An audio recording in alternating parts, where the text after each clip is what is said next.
이 USB 하나면 민강 유통이 통째로 무너집니다. 공 실장이 검은색 USB를 손가락 사이에서 돌리며 중얼거린 그 순간 휴대폰이 진동했습니다. 화면에 뜬 이름은 김선재였는데요. 공 실장은 숨을 한번 고르고 통화 버튼을 눌렀습니다. 그 통화가 자신의 운명을 완전히 바꿀 거라는 걸 아직은 몰랐죠. 오늘은 정말 긴장감 넘치는 이야기를 준비했습니다.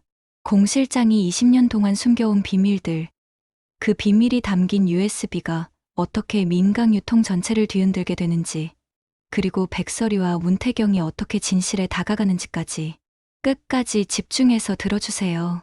본격적으로 시작하기 전에 잠깐만요. 구독과 좋아요 버튼 꾹 눌러주시고 알림 설정도 함께 부탁드립니다. 댓글로 여러분의 예상도 남겨주시면 다음 영상에 반영하겠습니다. 자, 그럼 지금부터 시작하겠습니다. 공 실장은 그날 아침 민강유통 비서실 창가에서 출근하는 직원들을 내려다보고 있었습니다. 평범한 아침 풍경이었지만 공 실장의 눈에는 전혀 다른 의미로 보였거든요. 이 사람들은 전혀 모르겠지. 이 회사가 어떤 거짓말 위에 세워졌는지. 공 실장의 가슴 속에는 20년 동안 묻어온 비밀들이 무겁게 자리 잡고 있었습니다. 신생아 바꿔치기, 출생 서류 조작, 정우세의 사고 위장, 민두식 회장의 비자금까지 모든 게 공 실장의 손을 거쳐갔습니다. 그때 휴대폰이 울렸습니다. 김선재였습니다. 네, 김선재 변호사님. 공 실장의 목소리는 차분했지만 손은 미세하게 떨리고 있었습니다. 공 실장님, 어제 말씀드린 거요. 생각 정리하셨어요? 김선재의 목소리는 얼음장처럼 차갑게 굳어 있었습니다. 어젯밤 김선재는 공 실장을 협박했거든요. 공 실장이 가진 모든 비밀을 알고 있다면서요. 지금이라도 조용히 사시죠. 옛날 일들 다 묻고 가는 게 서로한테 좋잖아요. 그 말이 아직도 공 실장의 귓가에서 맴돌고 있었습니다. 생각해 보려고요. 하루만 더 주시면. 공 실장이 대답하려는 순간 김선재가 말을 잘랐습니다. 하루요? 공 실장님, 지금 언론이랑 여론이 어떤지 아시잖아요. 스텔라 장은 민두식 회장 병실 왔다 갔다 하면서 뭐라도 하나 더 터뜨릴 준비하고 있고, 백설이 씨는 이미 칼을 뽑았고요. 문태경 씨는 검사들이랑 얽혀있는 양반이에요. 김선재의 목소리가 점점 낮아졌습니다. 다시 정리해서 말씀드릴게요. 공 실장님이 가만히 계시면 제가 법적으로 막을 수 있는 선까지 막아볼 겁니다. 공 실장님 이름 기소 대상에서 최대한 빼보려고요. 그러더니 김선재가 결정타를 날렸습니다. 그런데 검찰이랑 언론이 공 실장님 쪽에서 무슨 자료가 나왔다, 녹취가 있다, 파일이 있다, 이런 냄새를 조금이라도 맡잖아요. 그때부터는 저도 모르는 척할 수밖에 없어요. 저는 제 딸 세리부터 지켜야 되니까요. 세리, 민세리. 그 이름이 나오는 순간 공 실장은 눈을 감았습니다. 귀에 아직도 세리가 울먹이던 목소리가 생생했거든요. 제가요, 엄마 얼굴을 평생 잘못 기억하고 살았던 거네요. 근데 저한테 엄마는 두 분이에요. 백설이 씨도 민경채도 둘 다요. 그 말이 공 실장의 가슴을 찢어놓았습니다. 공 실장은 누구보다도 잘 알고 있었거든요. 그 아이가 원래 누구의 품에서 자라야 했는지를요. 공 실장님, 듣고 계시죠? 네, 듣고 있어요. 오늘 중으로 답 주세요. 검찰 쪽 움직임이 심상치 않아요. 전화는 그렇게 뚝 끊겼습니다. 공 실장은 한동안 그대로 서 있었습니다. 책상 구석에는 작은 흰색 USB가 놓여 있었는데요. 그 USB에는 민강 유통이 지난 20년 동안 은폐해온 모든 비리가 담겨 있었습니다. 출생 조작, 재무 조작, 살인 교사 의혹까지. 공 실장이 혹시 나중에 필요할지도 모른다는 핑계로 하나둘씩 모아둔 이른바 보험 파일이었죠. 그때 비서실 문이 살짝 열리더니 막내 비서가 고개를 내밀었습니다. 실장님, 괜찮으세요? 아까부터 통화가 좀 길어서. 괜찮아. 김 변호사랑 일정 조정 좀 했어. 회장님 관련해서. 공 실장은 반사적으로 USB를 손으로 가렸습니다. 막내 비서는 아무렇지 않은 척 웃으면서 물러났는데요. 문이 닫히자마자 공 실장은 의자에 주저앉아 버렸습니다. 이 USB를 끝까지 숨기고 사는 게 맞을까? 아니면 지금이라도 꺼내서 세상에 올려놓는 게 맞을까? 공 실장의 머릿속에 오래전 병실 하나가 떠올랐습니다. 소독약 냄새가 진하게 배어있던 곳. 침대 위에는 산소 튜브를 낀 여자가 누워 있었는데 그게 바로 문태경의 생모였습니다. 그 여자가 마지막으로 남기고 갔던 말이 공 실장의 귀에 다시 살아났습니다. 우리 태경이 그 집으로 보내지 마세요. 제발요. 공 실장은 그때 아무 대답도 해주지 못했습니다. 이미 서류는 다 처리된 뒤였고 민두식 회장에게서 받은 두꺼운 봉투는 기획재정부 장관 얼굴보다 더 무거웠거든요. 그 봉투를 받는 순간 공 실장은 스스로를 이렇게 합리화했습니다. 이 돈으로 그 여자의 남은 치료비와 가족들 생활비를 챙겨줄 수 있겠다고요. 하지만 현실은 전혀 그렇게 흘러가지 않았습니다. 점심 시간이 가까워졌을 때 공 실장은 조용히 노트북을 켰습니다. 인터넷 브라우저를 띄워놓고 검색창에 단어를 하나 쳤습니다. 서울중앙지검 특수부 제보, 자동 완성으로 익명 제보 메일, 내사 제보 참고 같은 항목들이 주르륵 떴습니다. 공 실장은 커서를 올렸다가 잠깐 멈칫했어요. 이걸 지금 보내면 자신이 살 길은 거의 사라진다는 걸 알고 있었거든요.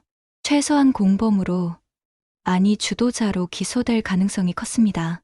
그런데도 손가락은 자꾸만 파일 첨부 버튼 쪽으로 움직이고 있었습니다.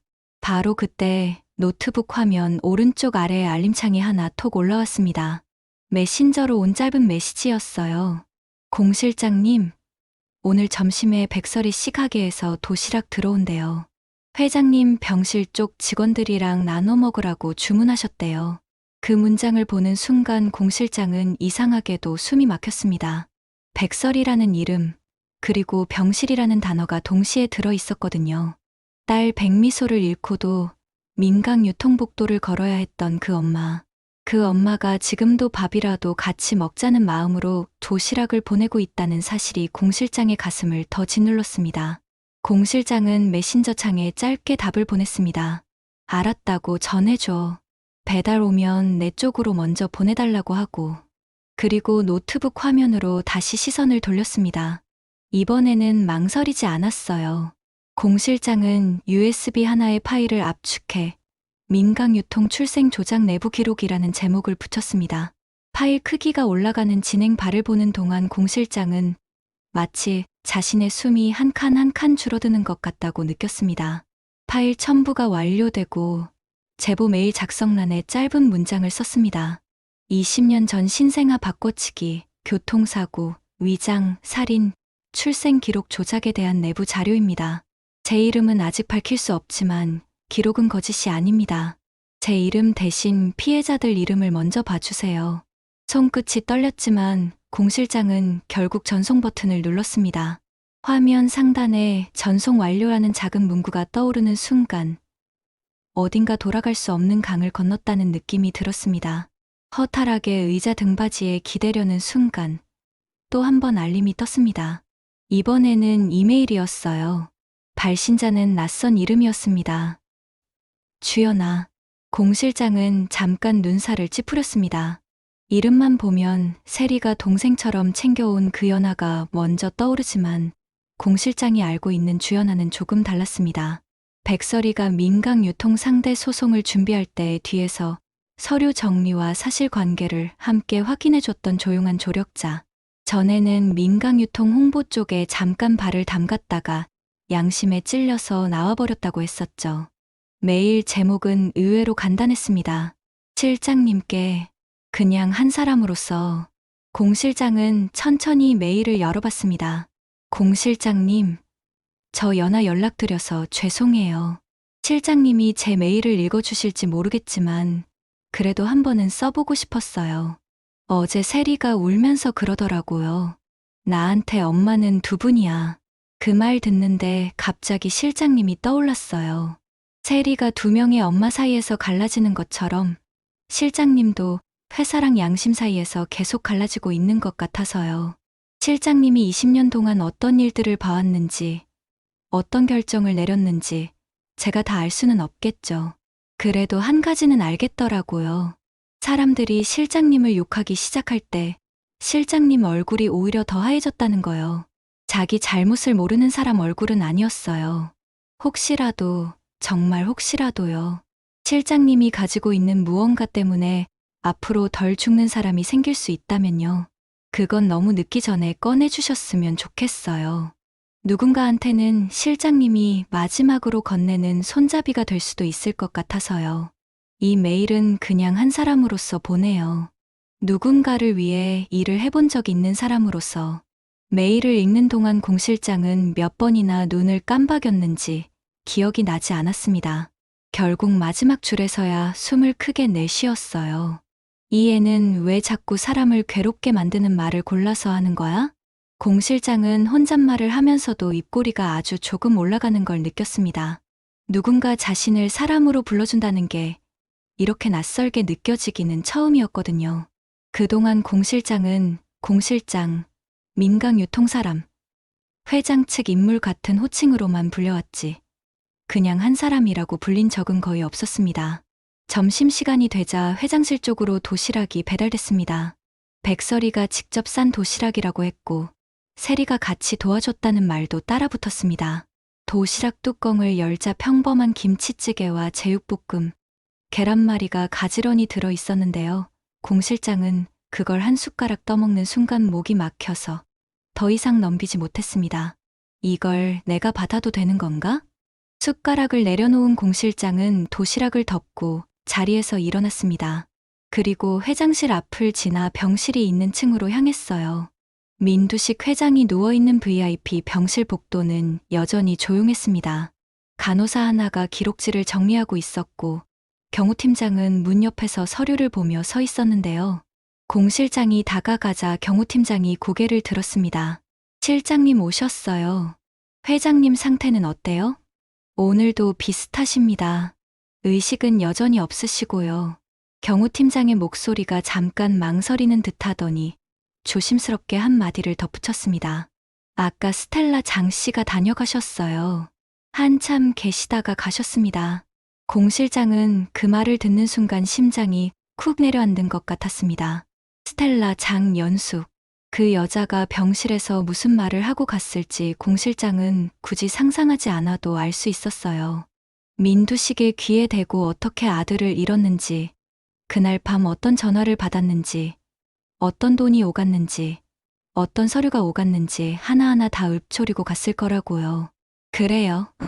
공 실장은 문 앞으로 다가가 조용히 병실 안을 들여다봤습니다. 침대 위에 누워있는 민두식의 얼굴은 예전보다 더 말라 있었어요. 숨소리는 기계의 리듬에 맞춰 일정하게 오르내리고 있었고 눈꺼풀은 꿈쩍도 하지 않았습니다. 공 실장은 문 손잡이를 잡았다가 결국 문을 열지 못했어요.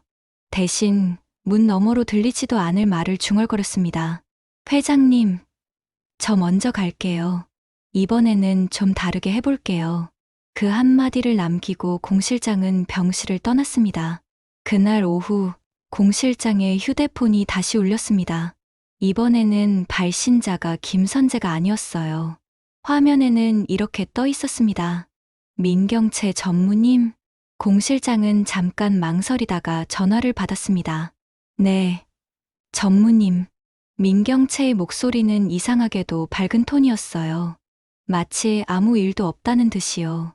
실장님, 오늘 저녁에 시간 좀 내줄 수 있어요? 우리 둘이 얘기 좀 해야 될 것 같아서요. 공 실장은 속이 서늘해지는 걸 느꼈습니다. 김선재와의 통화 직후에 걸려온 이 전화. 우연이라고 보기엔 너무 절묘했거든요. 무슨 일 때문에요? 무슨 일인지는 실장님이 더 잘 알지 않아요? 20년 전부터 같이 묻어온 일인데 나 혼자 떠안게 생겨서 그러죠. 민경채는 웃으면서 말했지만 목소리 안쪽에는 날카로운 칼날이 숨겨져 있었는데요. 어차피 우리 같은 배 타고 여기까지 왔잖아요. 나만 빠져 죽게 놔두지는 않을 거죠, 실장님? 그 말에 공 실장은 아무 대답도 못했습니다. 그러자 민경채가 한숨을 짧게 내쉬더니 목소리를 낮췄어요. 저녁 7시예요. 민강 호텔 18층 라운지로 와요. 실장님이 무슨 생각하는지, 그 USB에 뭐가 들어있는지 저도 좀 알고 싶어서요. 공 실장은 놀라서 숨이 걸렸습니다. USB요? 숨길 수 있을 것 같아요. 공 실장님? 눈빛 보면 다 보이는데 나도 바보는 아니잖아요. 전화를 끊고 나서 공 실장은 책상 위에 놓인 2개의 USB를 오래 바라봤습니다. 하나는 민두식 회장 관련 계좌, 비자금, 해외 페이퍼 컴퍼니 내역이 들어있는 파일이었고, 다른 하나는 출생 조작, 신생아 바꿔치기, 정우세 사고 위장 관련 녹취와 메모들이 들어있는 파일이었어요. 둘 다 공 실장이 자신도 모르게 혹은 너무 잘 알면서 차곡차곡 쌓아온 죄의 기록이었습니다. 그렇게 한참을 고민하다가 공 실장은 결국 결심을 하나 했습니다. 그날 저녁 민경채와 만나기로 한 시간보다 더 이른 시간에 공 실장은 민강 호텔 대신 다른 곳으로 차를 몰았습니다. 내비게이션에 찍힌 목적지는 서울중앙지검이었어요. 신호를 기다리는 동안 김선재에게서 전화가 여러 번 왔지만 공 실장은 일부러 받지 않았습니다. 민경채에게서 온 메시지도 확인하지 않았어요. 검찰청 앞에 도착했을 때 공 실장은 차 안에서 한참을 움직이지 못했습니다. 문을 열고 나가는 순간 자기 인생이 완전히 달라진다는 걸 알고 있었거든요. 그냥 차를 돌려 호텔 가면 아직은 김선재가 어떻게든 막아줄 수도 있었습니다. 민경채와 손을 잡고 또 다른 거짓말을 만들어낼 수도 있었어요. 하지만 그 길 끝에는 항상 똑같은 표정의 피해자들이 기다리고 있을 거라는 걸 공 실장은 알고 있었습니다. 루시아 정이라는 이름으로 살다가 백설이로 돌아온 그 여자처럼, 문태경처럼, 백미소처럼, 이름도 없이 사라져간 사람들처럼요. 공 실장은 결국 손잡이를 잡았습니다. 공 실장님, 한갑고 가자. 혼잣말을 하고 문을 열었는데요. 그때 검찰청 계단 아래쪽에서 누군가가 올라오고 있었습니다. 공 실장은 그 사람을 보고 얼어붙었어요. 백설이였습니다. 백설이는 검찰청 계단을 힘있게 올라오고 있었는데 손에는 두꺼운 서류 가방이 들려 있었어요. 옆에는 문태경이 함께 걷고 있었고 조금 뒤에는 주연아가 서류 더미를 안고 따라오고 있었습니다. 셋 다 얼굴에 긴장이 서려 있었지만 눈빛만큼은 단단했는데요. 백설이가 공 실장을 발견한 건 계단 중간쯤이었어요. 두 사람의 시선이 딱 마주쳤습니다. 잠깐 사이에 수많은 장면이 그 사이를 지나갔습니다. 병원 복도에서 스쳐 지나갔던 날, 세리의 기자회견장 앞에서 남몰래 서 있던 날, 백미소의 영정 앞에서 아무 말도 하지 못했던 날들. 그 모든 날들이 한 번에 밀려왔어요. 백설이가 먼저 입을 열었습니다. 공 실장님이시죠? 공 실장은 예상하지 못했던 부름에 잠깐 말을 잃었습니다. 백설이가 실장님이라고 직함을 붙여 불렀거든요. 그 말 속에는 아직 복잡한 감정이 섞여 있었지만 적어도 당신이나 그쪽 같은 말은 아니었습니다. 공 실장이 겨우 입을 열었습니다. 네, 여기엔 무슨 일로? 문태경이 옆에서 짧게 웃었습니다. 웃음이라고 부르기엔 조금 서늘한 표정이었지만요. 질문은 저희 쪽에서 해야 되는 거 아닌가요? 공 실장님이 여기 왜 계신지 제가 더 궁금한데요. 공 실장은 순간 기가 막힌다는 듯이 웃음이 나올 뻔했습니다. 이 아이는 어쩜 이렇게도 말하는 톤이 예전 그 어머니랑 닮았을까 싶었거든요. 결국 공 실장은 눈을 피하지 않고 대답했습니다. 저도 할 말이 좀 있어서 왔어요. 백설이가 공 실장의 눈을 뚫어지게 바라봤습니다. 누구한테요? 공 실장은 잠깐 숨을 고르고 단어 하나를 뽑아냈습니다. 검사님들한테요. 그리고 백설이 씨한테도요. 언젠가는 꼭 해야 했던 말들이 있어서요. 그 대답을 듣는 순간 백설이 얼굴에 보이지 않던 균열이 아주 미세하게 생겼습니다.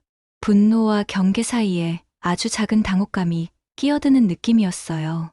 문태경은 그 표정을 놓치지 않았습니다. 공 실장님, 지금 들어가면요. 돌아가는 길이 쉽지 않을 거예요. 저희도 똑같고요. 그래도 들어가시겠다는 거예요?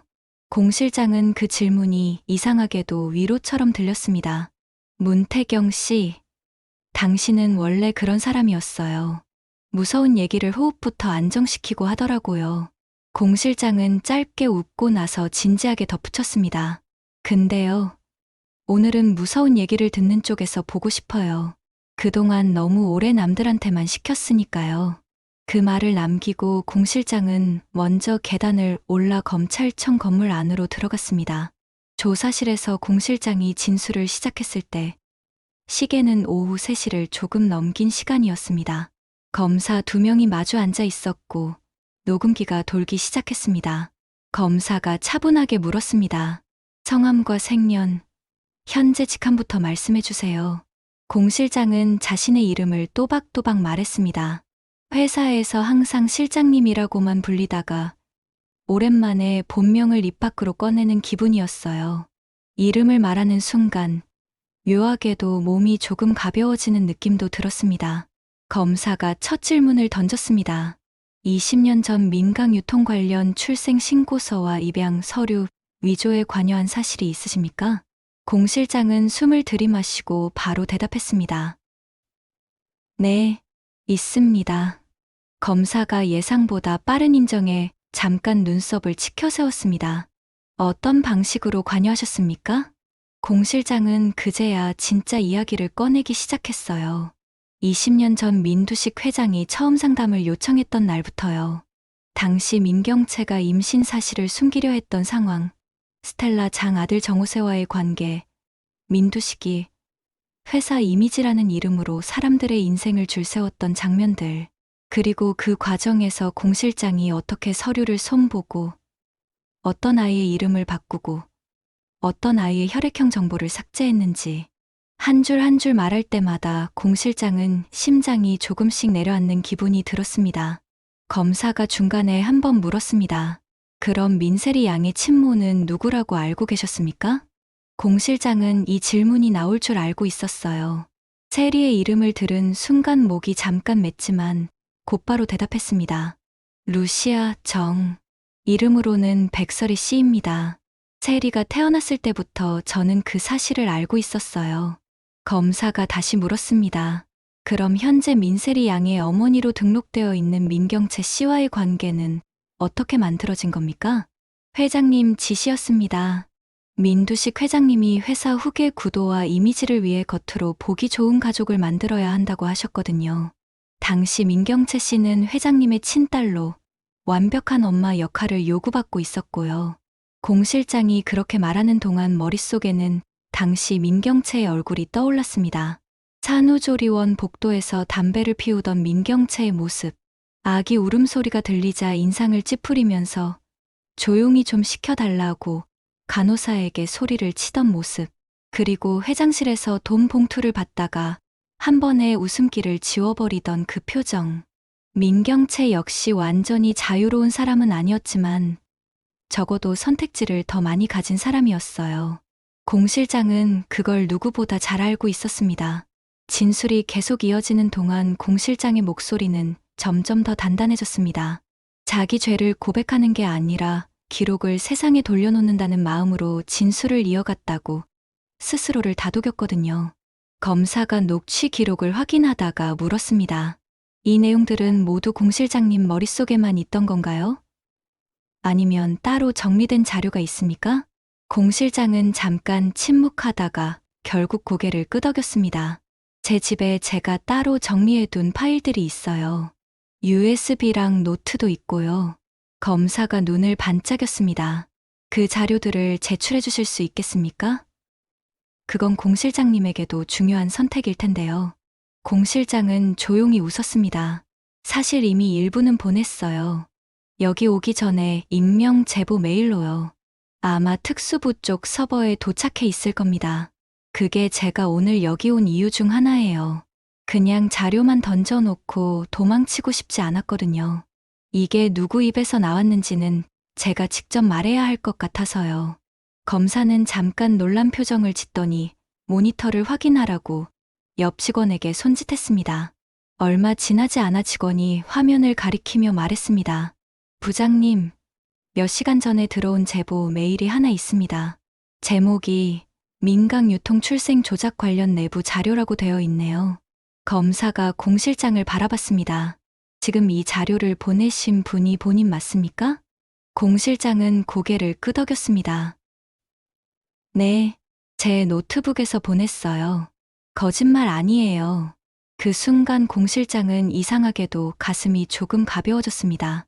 그동안 머릿속에서만 맴돌던 죄가 드디어 세상 어딘가 다른 곳으로 옮겨지는 느낌이었어요. 죄가 사라진 건 아니지만 적어도 혼자만 끌어안고 있던 짐을 내려놓는 기분이었습니다. 진술이 끝나고 공 실장이 복도로 나왔을 때 주연아가 벤치에 앉아 기다리고 있었습니다. 실장님, 물 더 드실래요? 주연아가 종이컵을 내밀었습니다.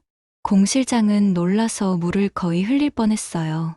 연아 씨가 여긴 또 왜? 백설이 언니랑 같이 왔어요. 언니가 혹시라도 실장님이 무슨 생각하는지 궁금하다고 하더라고요. 저보고 한번 상태 좀 보고 오라고 해서요. 물론 제 마음도 조금 있었고요. 공 실장은 그 말이 조금 의외였습니다. 백설이 씨가 제 상태를 왜? 글쎄요. 저도 잘 모르겠어요. 근데 언니가 그런 말을 했어요. 그 사람 나쁜 사람이야 라고만 말해버리면 편하긴 한데 그러면 우리 이야기가 너무 단순해질 것 같다고요. 공 실장님이 우리 편이었는지 저쪽 편이었는지 아니면 양쪽 다였는지 그게 너무 궁금하다고 하더라고요. 공 실장은 그 말을 듣고 순간 웃음이 나왔습니다. 긴장감 속에서 튀어나온 이상한 웃음이었어요. 백설이 씨는 참 사람을 곤란하게 만드는 말만 골라서 하네요. 주연아가 진심으로 공감한다는 듯 고개를 끄덕였습니다. 맞아요. 근데 그래서 사람들이 언니를 좋아하는 것 같기도 해요. 쉽게 미워할 수 없게 만드니까요. 잠깐의 침묵 끝에 공 실장이 입을 열었습니다. 연아 씨. 네, 제가요. 집에 남겨둔 파일이 하나 있어요. 노트랑 USB, 그리고 편지 몇 장. 그걸 나중에라도 백설이 씨나 문태경 씨한테 전해줄 수 있어요? 주연하는 표정을 굳히고 공 실장을 똑바로 봤습니다. 실장님, 그건 저를 이용하겠다는 말로 들리기도 하는데요. 공 실장은 고개를 끄덕였습니다. 네, 맞아요. 연아 씨를 이용하는 거예요. 근데 이번에는 제가 제 자신도 이용해 보려고요. 그 파일이 세상에 나가면 저는 더 깊이 들어가게 되겠죠. 감옥이든 어디든. 그래도 상관없어요. 이미 그 각오는 하고 왔으니까요. 대신 누군가는 그 파일을 제대로 써줘야 하거든요. 백설이 씨든 문태경 씨든 아니면 연아 씨든. 주연아는 한참을 공 실장 눈을 들여다봤습니다. 그 눈 안에는 여전히 두려움이 있었지만 그 두려움 아래에는 이상하게도 단단한 결심이 깔려 있었어요. 주연아는 결국 고개를 끄덕였습니다. 주소 알려주세요. 제가 가서 가져올게요. 근데 하나 확인할 게 있어요. 뭔데요? 그 파일, 실장님 살리려고 만든 거 아니죠? 공 실장은 잠시 눈을 감았다가 천천히 떴습니다. 아니에요. 그 파일은 제가 죽어도 남는 것들을 위해 만든 거예요. 죽음의 보험이라고 생각했는데요. 지금은 조금 달라졌어요. 누가 죽든 누가 살든 그 기록은 살아있어야 한다고 느껴져서요. 주연아는 그 말을 듣고 더 이상 묻지 않았습니다. 그럼 주소 대신 저도 조건 하나만 걸게요. 조건이요? 실장님, 그 파일 덕분에 누가 살게 되든 누가 무너지게 되든 그 결과를 나중에라도 보고 싶으면요. 무조건 살아있어야 돼요. 스스로 목숨 끊는 거 저는 싫어요. 제가 그런 파일 들고 다니는 사람 옆에서 일해봐서 아는데 제일 비겁한 결말이 그거거든요. 공 실장은 그 말이 너무 정확해서 아프게 웃음이 나왔습니다. 사실 공 실장은 집을 나설 때까지도 아주 잠깐은 그런 생각을 했었거든요. 진술 다 끝낸 다음에 조용히 어디로 사라져버리면 어떻게 될까? 아무도 모르는 곳에서 조용히 끝내버리면 남은 사람들만 알아서 싸우겠지. 그런 상상이요. 알겠어요. 제가 연아 씨 조건은 지켜볼게요. 괜히 혼나고 싶지는 않으니까요. 그날 저녁 주연아는 공 실장이 알려준 주소로 향했습니다. 오래된 아파트 단지 한켠. 낡은 엘리베이터를 타고 올라가니 공 실장이 혼자 살던 집이 나왔어요. 비밀번호를 알려준 대로 누르고 안으로 들어가니 놀랍도록 정돈된 거실이 먼저 눈에 들어왔습니다. 서류 정리함, 책장, 그리고 작은 금고. 주연하는 공실장이 설명했던 대로 금고를 열었고 그 안에서 노트와 USB, 봉투에 담긴 편지 뭉치를 꺼냈습니다. 봉투 겉에는 각각 이름이 적혀 있었습니다. 문태경 씨에게, 백설이 씨에게, 민세리 양에게. 나중에 주연하는 그 이름들을 한참 바라봤습니다.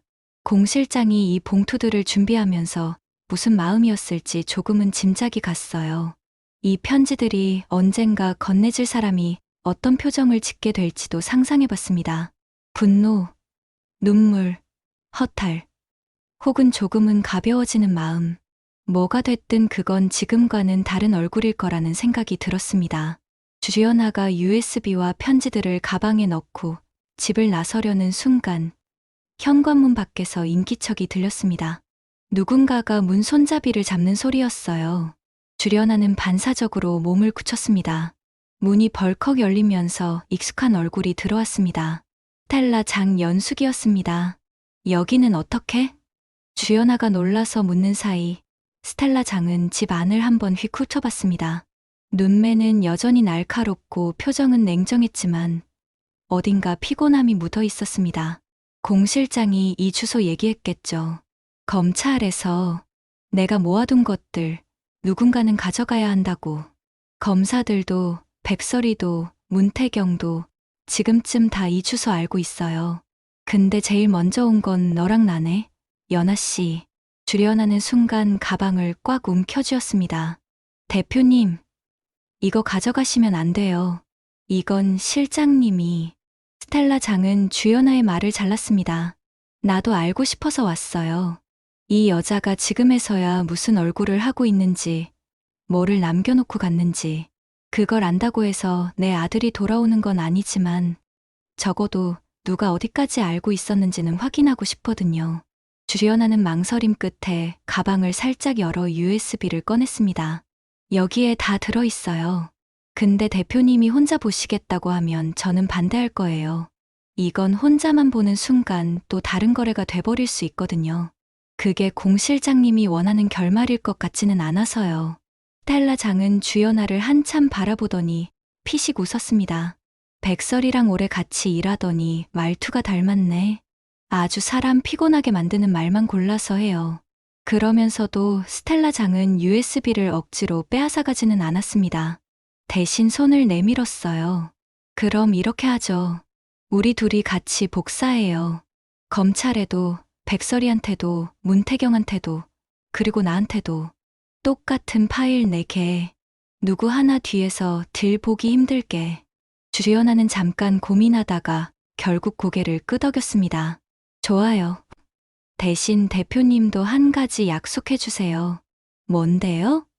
이 파일 가지고 누군가의 죽음을 더 요구하는 쪽으로 쓰지 않겠다고요. 누구를 더 죽이려고 이걸 쓰면 그건 공 실장님이 죽음의 보험 파일 만든 이유랑 완전히 반대가 되잖아요. 스텔라 장은 그 말에 아주 잠깐 얼굴을 굳혔습니다. 그녀는 지난 세월 동안 민두식과 민강유통을 향한 복수만 생각하며 살아왔거든요. 그래서 누군가를 더 쓰러뜨릴 수 있는 무기가 주어진다면 마다하지 않을 자신이 있었습니다. 그런데 주연아의 말이 이상하게도 가슴을 콕 찔렀어요. 연아 씨. 네, 사람이요. 너무 착하기만 해도 오래 못 살아요. 근데요, 대표님. 주연아는 한쪽 입꼬리를 살짝 올렸습니다. 어차피 우리 오래 살려고 싸우는 거 아니잖아요. 누군가 제대로 살게 만들려고 싸우는 거잖아요. 그러면 조금 착해도 되지 않겠어요? 이상하게도 그 말이 스텔라 장의 가슴을 두드렸습니다. 그녀는 짧게 한숨을 쉬었습니다. 알겠어요. 최소한 더 죽일 생각으로는 쓰지 않을게요.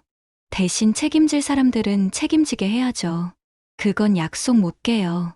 그렇게 해서 공 실장이 남긴 죽음의 보험 파일은 4개의 복사본으로 늘어나게 됐습니다.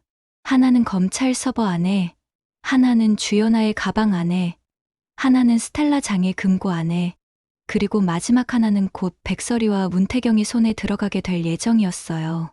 한편 김선재는 공 실장이 연락을 받지 않는다는 걸 알고 있었습니다.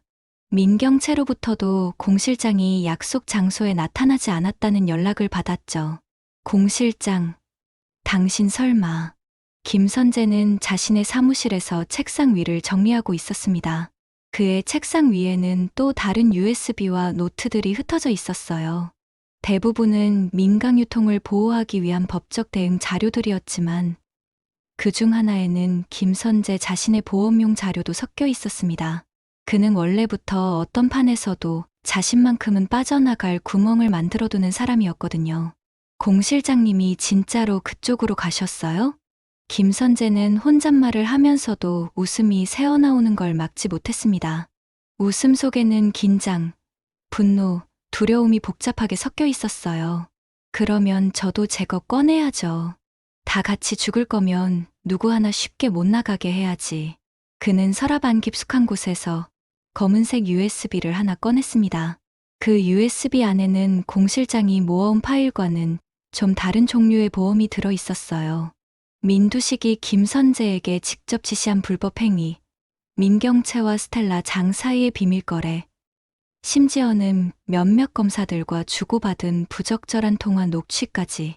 김선재는 그걸 가만히 손가락 사이에서 굴리며 생각했습니다. 공 실장님이 죽음의 보험 파일을 준비해놨다면 나도 내 보험을 써야 되는 거잖아요. 그게 공평하죠. 그날 밤 검찰 서버에서는 자동 백업이 돌고 있었고 몇몇 검사들의 모니터에는 새로운 중요 파일이라는 알림이 떠올랐습니다. 민강유통이라는 이름이 걸린 사건이라 윗선까지 보고가 올라가고 있었고요. 동시에 주연아와 스텔라 장은 복사한 USB를 각각 다른 방향으로 들고 움직이고 있었습니다. 한 USB는 이튿날 오전 백설이의 가게 미소분식에 조용히 배달될 예정이었고 다른 USB는 문태경이 준비하고 있던 민강유통 상대 집단 소송 서류 뭉치 사이에 끼워질 예정이었어요. 아직 아무도 모르는 사이에 민강유통을 20년 동안 지탱해온 거짓말의 기둥이 아주 조용하게 부서지기 시작한 순간이었습니다. 누군가는 그 변화를 눈치채지 못한 채 평소처럼 출근해서 커피를 마실 거고 누군가는 뉴스 제목에서 민강유통 내부 제보라는 문장을 읽고도 금방 다른 연예 기사로 눈을 돌릴지도 모릅니다. 하지만 적어도 한 가지는 분명했어요. 공 실장이 죽음의 보험 파일이라고 부르던 그 USB들은 더 이상 누군가의 목숨을 지키기 위한 개인용 탈출구가 아니게 되었습니다. 대신 누군가의 삶을 제대로 다시 시작하게 만들기 위한 아주 늦었지만 결코 쓸모없지 않은 기록이 되어가고 있었죠. 그리고 이 기록들이 완전히 폭발하는 날, 민강유통이라는 이름 앞에 붙는 수식어는 다시는 예전으로 돌아갈 수 없을 거라는 것도 이미 조용히 결정되고 있었습니다. 한편 보호실 안에서 공 실장은 홀로 앉아 있었습니다. 창문도 거의 없는 작은 방이었지만 이상하게도 회사 비서실보다 숨쉬기가 조금은 더 편했습니다. 공 실장은 침대 가장자리에 앉아 허공을 보며 중얼거렸습니다.